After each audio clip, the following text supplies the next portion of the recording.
Olá pessoal, boa tarde. Então pessoal, como eu já conversei com vocês agora há pouco, durante a nossa aula síncrona, essa semana eu estou fazendo o Congresso Nacional de Botânica. Então até eu coloquei aqui, né, já é o 71º, né, Congresso Nacional de Botânica. Esse congresso é um congresso muito importante, na verdade é o congresso mais importante da botânica no Brasil e é considerado um dos congressos mais importantes da botânica no mundo. É um congresso que todos os anos eu vou presencialmente. Então, o último que eu fui presencial foi em Maceió, vocês não eram meus alunos ainda.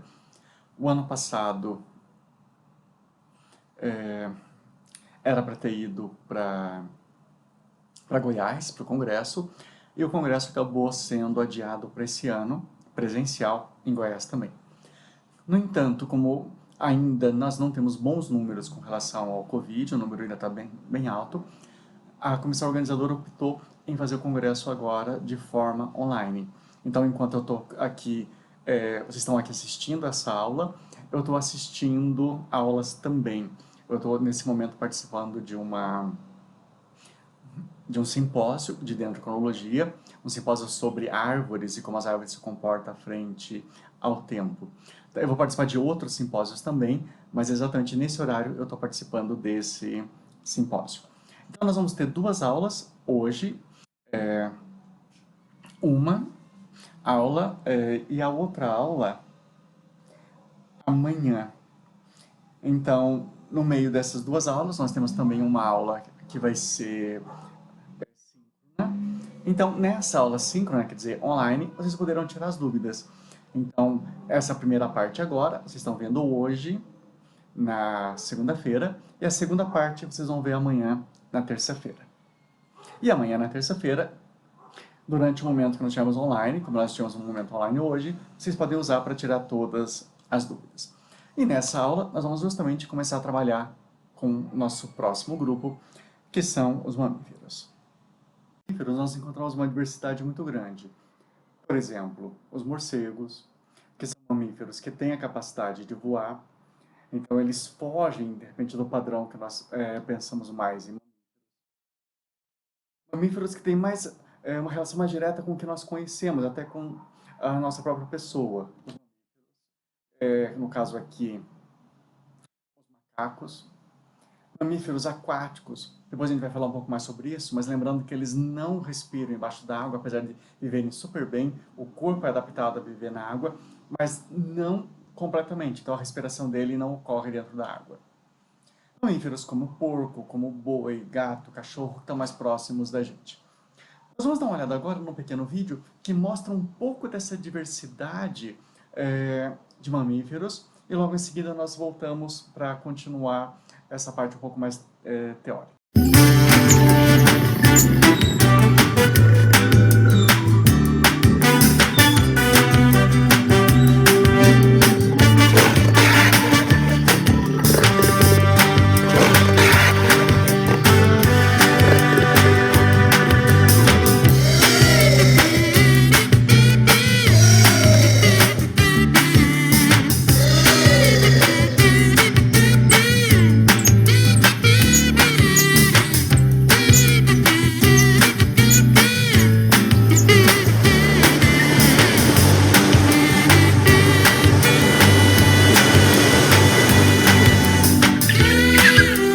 No Brasil existem representantes de 11 ordens e 51 famílias de mamíferos.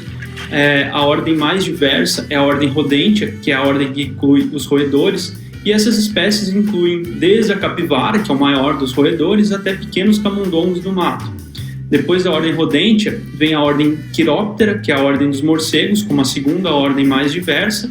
Interessante que essas duas ordens, a ordem Rodentia e a ordem Chiroptera, elas representam mais da metade de toda a diversidade de mamíferos que ocorre no Brasil. Para a criação dessa lista, nós montamos um comitê que é composto por 10 pesquisadores e pesquisadoras de diversas instituições do Brasil.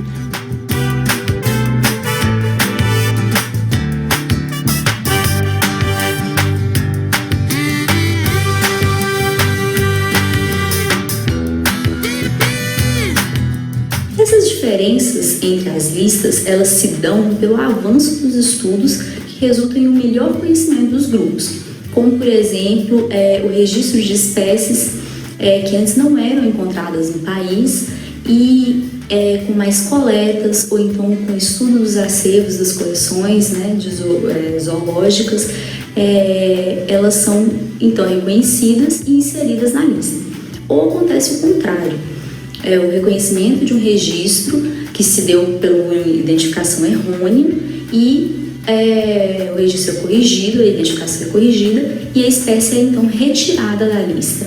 E principalmente por questões taxonômicas, né? Pela descrição de espécies, por exemplo, que resulta na inserção de táxons na lista de mamíferos.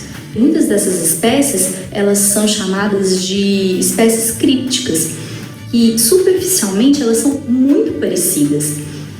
E só através da análise de diversos dados que é possível se diferenciar como espécies distintas. O caso, por exemplo, da espécie de morcego Pteronopus alitonus, que foi descrita em 2018, que ela só é diferenciável das outras espécies do gênero Pteronotus através da combinação de dados de vocalização, né, de bioacústica, que é os dados de ecolocalização dos morcegos, dados de morfologia do crânio e dados genéticos. O tempo todo precisamos estar cientes de qual organismo que a gente está estudando. Qualquer pesquisa na área da biologia, na medicina veterinária ou qualquer outra área que tenha alguma implicação mais direta para nós, como na agricultura, pecuária, manejo de doenças, precisa estar ciente se as espécies que elas estão tratando de fato são aquelas que estão sendo consideradas, né? E para isso a gente precisa ter bons critérios de classificação e, consequentemente, identificação desses espécimes, né, que são os indivíduos, dentro das espécies, que são os grupos mínimos e mais importantes para a gente nas áreas biológicas, de uma forma geral. A atuação da UFMG nessa publicação ela se dá através da participação dos seus pesquisadores, que, no caso, sou eu e o Dr. Guilherme Garbim e o doutorando Daniel Casari. Mas é importante a gente ressaltar que a UFMG ela mantém uma tradição de ter pesquisadores envolvidos na elaboração de listas nacionais de espécies de mamíferos, já que a lista de 1996 ela foi encabeçada pelo Dr. Gustavo Fonseca, que hoje ele é aposentado da instituição, e a lista de 2012 ela foi liderada pelo Dr. Adriano Pagli, que é professor de ecologia da UFMG. Após a publicação da primeira versão da lista, o comitê continuou trabalhando e a nossa intenção é publicarmos atualizações dessa lista a cada 3 meses. A ideia é que para as próximas versões da lista a gente consiga adicionar informações também como de distribuição geográfica nos estados e nos biomas brasileiros, informações ecológicas para essas espécies e também o status de conservação, tanto a nível nacional como a nível global para as espécies que ocorrem no Brasil.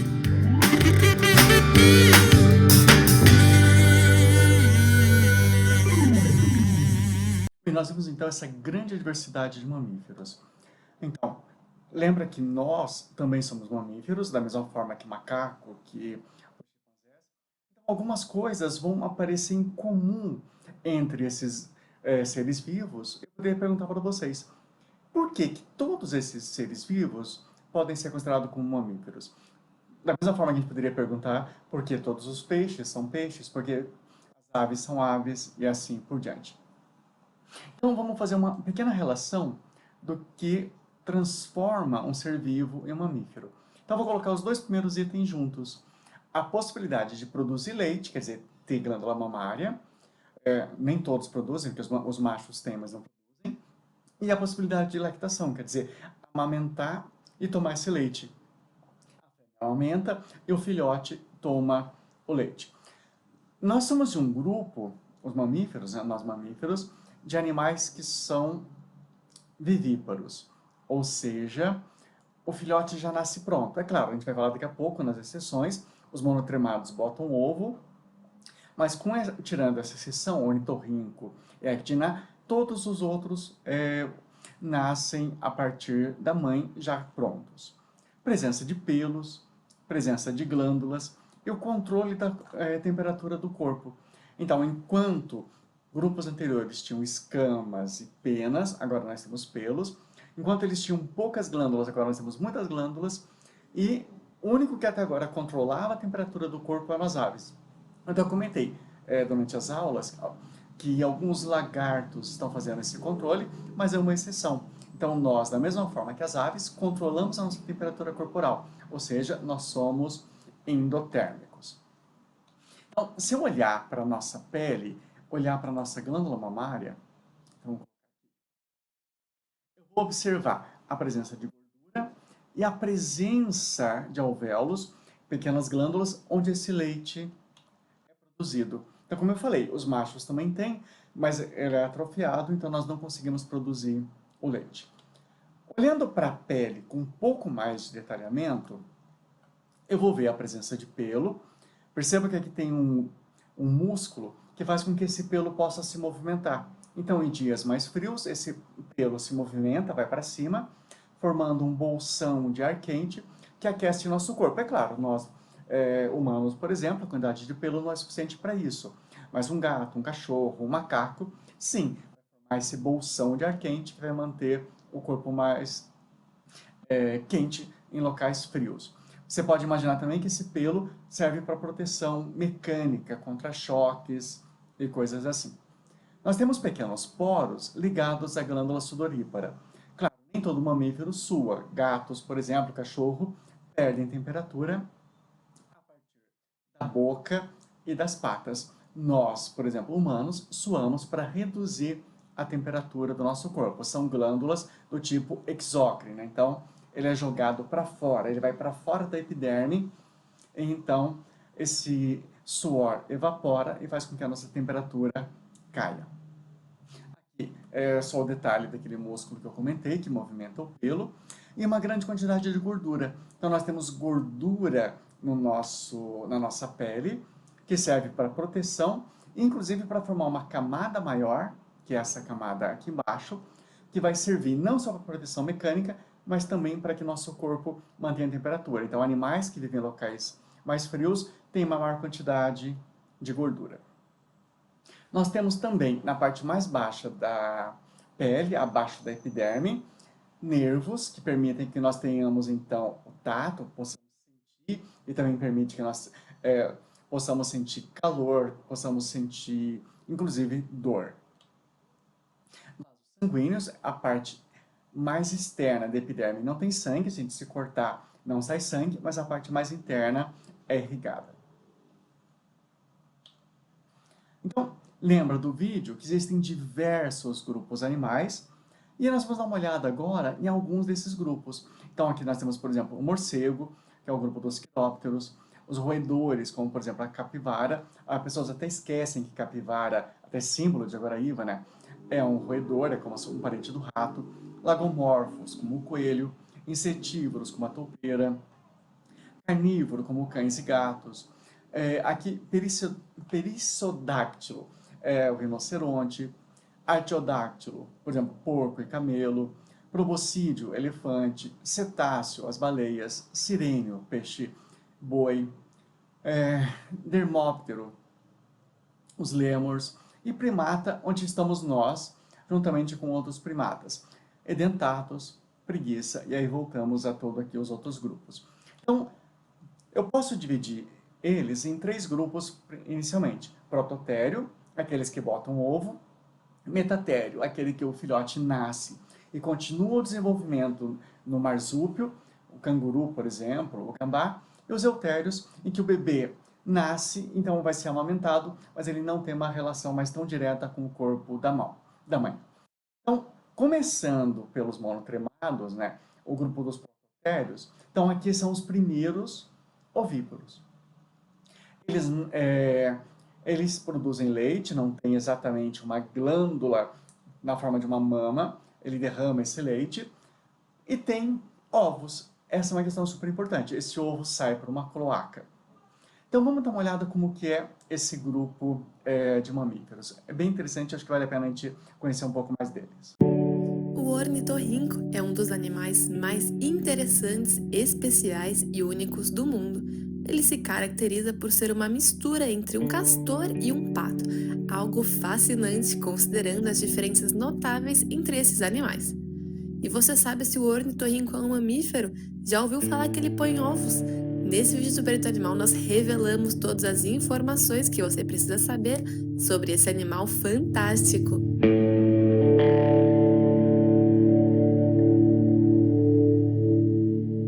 Os ornitorrincos pertencem à ordem dos monotremados, em que atualmente apenas 5 espécies sobrevivem e elas são caracterizadas por serem mamíferos que colocam ovos. Dentre as características desses animais, nós podemos destacar que eles são dos poucos mamíferos venenosos que existem. Os machos do ornitorrinco têm um esporão nas patas traseiras que libera um veneno capaz de causar uma dor intensa nas pessoas. As fêmeas também nascem com essa capacidade, mas elas não desenvolvem ela após o nascimento e perdem isso antes da idade adulta.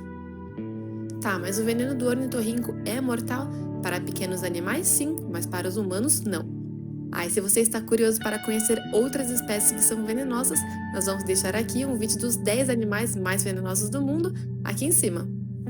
Outra das suas características é que cada uma das partes do seu couro pode ser uma reminiscência de outras espécies de animais. A sua cauda parece de um castor, por exemplo, já o seu bico é como se fosse de um pato. Além disso, as 4 patas dele têm membranas como as dos patos, embora eles usem apenas as da frente para nadar. Já as patas traseiras se dobram como a cauda e ele usa elas para conduzir na água como se fosse um leme. O ornitorrinco é considerado um mamífero, embora ele seja um animal ovíparo, ou seja, os seus filhotes nascem de ovos. Mas o mais curioso é o sistema de cromossomos sexuais deles. Os mamíferos têm 2 cromossomos sexuais, mas o ornitorrinco tem 10, e eles são mais parecidos aos cromossomos sexuais das aves do que dos mamíferos. Quanto ao seu habitat, o ornitorrinco vive entre a água e a terra. Isso faz dele um animal semi-aquático. Os lugares que eles vivem geralmente são pequenos rios e córregos que ficam espalhados por vários tipos de ecossistemas. Esse animal pode ser encontrado apenas na Austrália, espalhado pelas extensas florestas tropicais de Queensland, nas montanhas dos Alpes australianos ou na região da Tasmânia. E o ornitorrinco é um animal completamente carnívoro. Ele se alimenta principalmente de caranguejos, insetos, camarões, vermes e outras espécies. E ele é um caçador implacável graças ao seu sistema de eletrolocalização. Ele localiza suas presas graças aos campos elétricos que são gerados quando seus músculos se contraem. Os eletroreceptores ficam localizados no bico e distribuídos na forma de linhas. Eles também têm alguns mecanorreceptores que são responsáveis pelo tato. Esses sistemas enviam ao cérebro as informações necessárias para orientação, sem a necessidade de usar o olfato ou a visão. Isso também é muito útil para o ornitorrinco porque ele fecha os olhos e mal ouve debaixo da água. Muito bacana, né? É um animal bem curioso. Inclusive dizem alguns historiadores que quando chegaram os primeiros espécimes, né, que eram mortos e empalhados na Europa, eles chegaram a pensar que o ornitorrinco não era um animal de verdade, que alguém teria brincado e emendado mais de um animal para formar o ornitorrinco. Um outro grupo importante é o grupo dos marsupiais. Aqui no Brasil, nós temos o gambá como exemplo de marsupial, mas talvez o mais conhecido quando a gente fala em marsupial são os cangurus. Então, esse é um grupo que nós vamos estar dentro do metatério. Então, lembra, nós tínhamos o prototério, agora nós temos o metatério.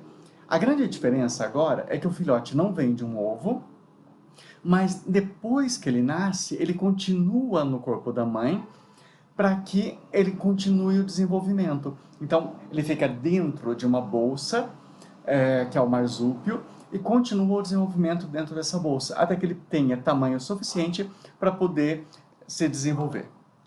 Apenas um espermatozoide pode fertilizá-lo. Ser o primeiro não garante o sucesso. Os rivais virão logo depois.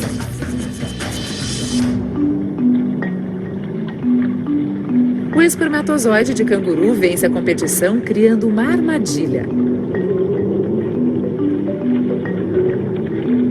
O próprio fluido seminal cria uma tampa elástica espessa, bloqueando temporariamente a passagem vaginal. O bloqueio permite apenas que os próprios espermatozoides passem. Os biólogos imaginam que ele impeça a passagem de todos os pretendentes subsequentes.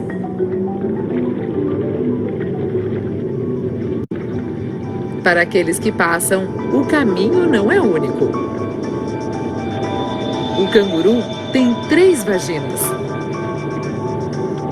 A passagem vaginal se divide, obrigando-os a seguir um dos caminhos. Nesta etapa, a divisão não importa, pois os canais convergem. No entanto, pouco depois, a rota divide-se novamente. Neste momento, a escolha do trajeto correto é crucial. Depois de fertilizado, o óvulo segue para o útero.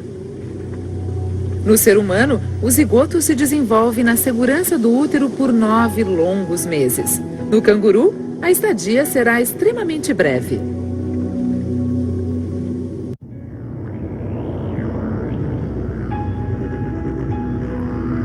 Este canguru de 4 semanas está prestes a nascer. Ele é pouco maior que uma bala, mas já está preparado para o desafio à frente. Com o tamanho de um embrião humano de 8 semanas, ele já tem o que precisa: equilíbrio, olfato e músculos minúsculos para fazer a maior jornada de sua vida.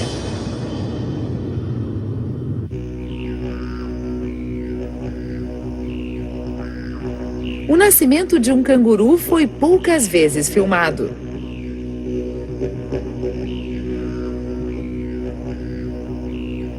O minúsculo recém-nascido não resistiria muito tempo do lado de fora, mas ele está bem preparado.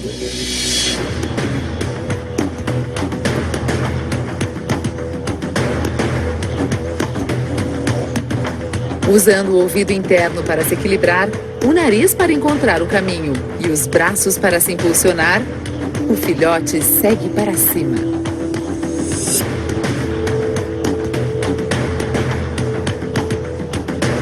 Milhares de vasos sanguíneos próximos à superfície da pele o tornam vermelho vivo.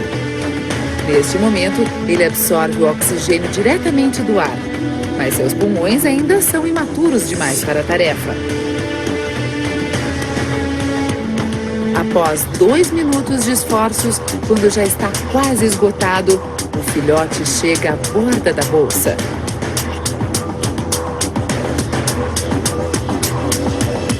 Nesta incrível viagem, ele percorreu 30 centímetros. Na segurança da bolsa, ele procura uma teta. Esta é sua nova fonte de vida. Ao criar a bolsa, a fêmea canguru substituiu o cordão umbilical pelo mamilo. Em vez de extrair os nutrientes do sangue, este bebê de canguru dependerá agora de um suprimento constante de leite. Ele começa a sugar e vai continuar assim nos próximos 6 meses. A mamãe canguru enfrenta o calor seco do interior australiano. No entanto, no fundo de sua bolsa protetora, o filhote é mantido úmido. Canguru vermelho, 10 semanas. Esta imagem, feita por uma câmera endoscópica, mostra o filhote com 10 semanas. Ele tem o tamanho de um rato.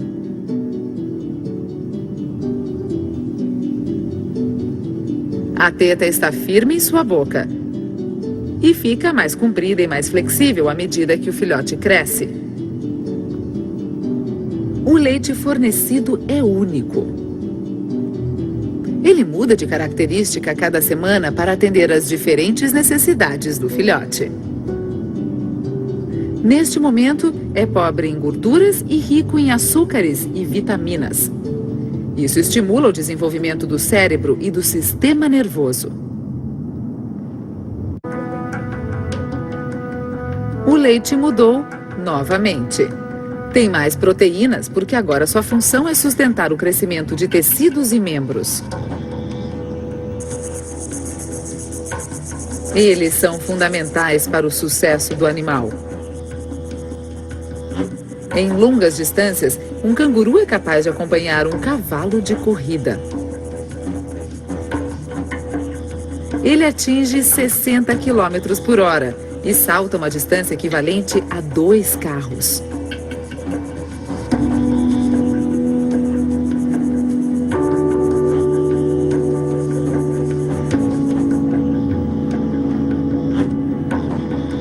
As pernas traseiras do filhote já estão maiores que os braços. Enormes tendões de Aquiles se formaram a partir do tecido fibroso elástico na parte de trás das pernas. São eles que darão impulsão ao animal. Um canguru consegue saltar por longos períodos porque os tendões funcionam como molas. Cada vez que os pés do canguru tocam o solo, os tendões distendem, absorvendo e armazenando a energia do impacto. Quando voltam à posição inicial, eles liberam a energia armazenada e impulsionam o salto seguinte. Na última fase de desenvolvimento, o mundo do filhote ganha sons. As enormes orelhas se descolaram do crânio e começaram a funcionar.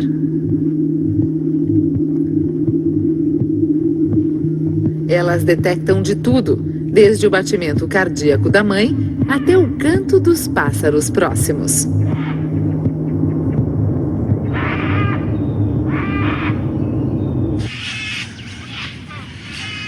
Assim como todos os mamíferos e répteis, o canguru ouve com ossos que originalmente faziam parte da mandíbula. Nos ancestrais aquáticos, o ouvido interno detectava facilmente as vibrações porque o som se propaga facilmente na água. O ar é mau condutor sonoro. Assim, os animais terrestres precisam de um amplificador. Ossos que antes suportavam o maxilar encolheram e mudaram de posição, criando o ouvido médio. Esses ossos medem apenas alguns milímetros. Eles formam um conjunto de alavancas que concentram e ampliam as vibrações do ar, reforçando o som que chega ao ouvido interno. O desenvolvimento do canguru, mas lembrando então que o gambá, que é nosso aqui do Brasil, também tem esse mesmo tipo de desenvolvimento. Aí, o próximo grupo, que é o último grupo, né, são os eutérios, onde realmente eles são vivíparos e têm uma placenta bem desenvolvida. Então, são animais em que o filhote vai nascer pronto, não vem de um ovo, não termina o desenvolvimento fora do corpo da mãe. Ele nasce pronto, como um gato, um cachorro, um macaco, uma pessoa. Então, aqui, por exemplo, nós teríamos alguns grupos que podemos comentar. Por exemplo, os chernatros. Eles têm o dente pouco desenvolvido, que é o caso do tamanduá e da preguiça. Por que o dente pouco desenvolvido? Porque é a forma com que ele se alimenta. Nós temos animais que são insetívoros, como a toupeira. Nós temos roedores, como é o caso de rato, capivara. Até as pessoas esquecem que a capivara é um roedor. Inclusive, isso é um motivo para a gente não mexer com ela, porque se ela morder, ela pode acabar machucando alguém, porque o dente dela é próprio para roer. Os coelhos, as lebres, que fazem parte de um grupo que nós chamamos de lagomorfo. Carnívoros, como por exemplo lobo, cachorro, então aqui a gente tem na imagem o lobo-guará. Então ele tem aqueles dentes, né, os caninos, que são próprios para esse tipo de alimentação. Quiróptero vem de quiro, pitero é asa, quiro são dentes, mãos, desculpe. Quer dizer, ele tem a mão no formato de uma asa, então são os morcegos, né, que conseguem voar. Proboscídeo, porque tem uma probóscide, quer dizer, tem esse nariz, né, que serve para ele poder, essa trompa, né, que é para facilitar na alimentação, que são os elefantes. Arquitiodáctilo, a lhama, nesse caso, esse nome tem a ver também com boi, com porco, porque a pata, os ossos da pata formam aquela pata única. Então, quando você olha a pata de um boi, por exemplo, você não vê os dedos. O periciodátilo, que também é parecido com esse esquema, que é no caso só que tem um outro grupo, que é o cavalo, o zebra. Cetáceos, golfinho e baleia, animais que vivem no ambiente aquático, lembrando que mesmo vivendo no ambiente aquático, não são animais marinhos adaptados a viver na água, respirando na água. Eles são adaptados a viver na água, mas eles precisam sair da água para respirar. Então ele sobe, respira e depois volta. O que acontecia também anteriormente quando nós estudamos os répteis. Sirênios, o caso do peixe-boi, também é um animal muito bonito, a gente encontra bastante aqui no Brasil, na região amazônica. E os primatas, onde estão inclusive nós, seres humanos. Então nós temos gorila, macaco-aranha, o mico-leão da cara dourada.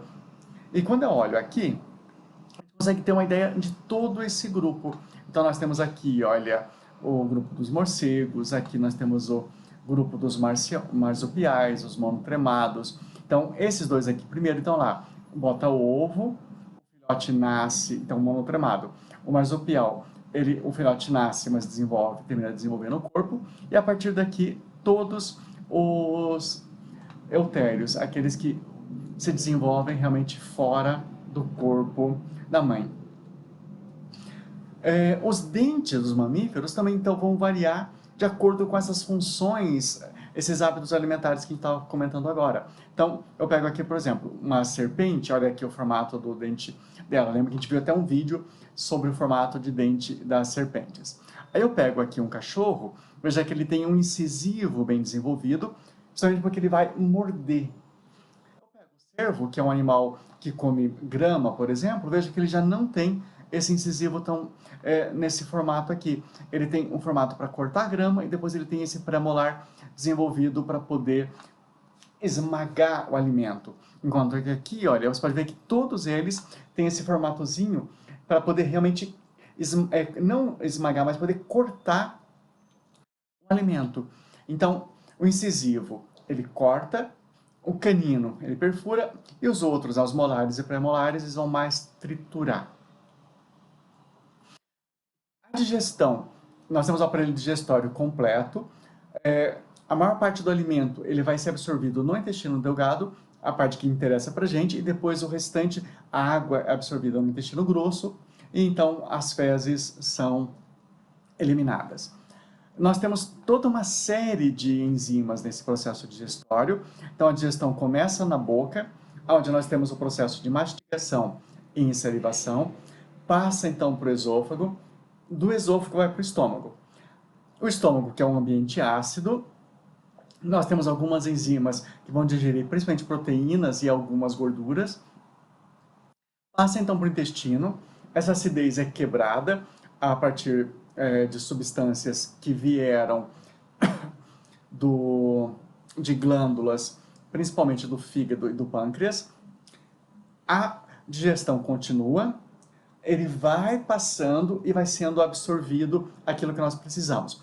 Quando chega no intestino grosso, a digestão já acabou, é absorvido a água, então o material que sobra é eliminado na forma de fezes.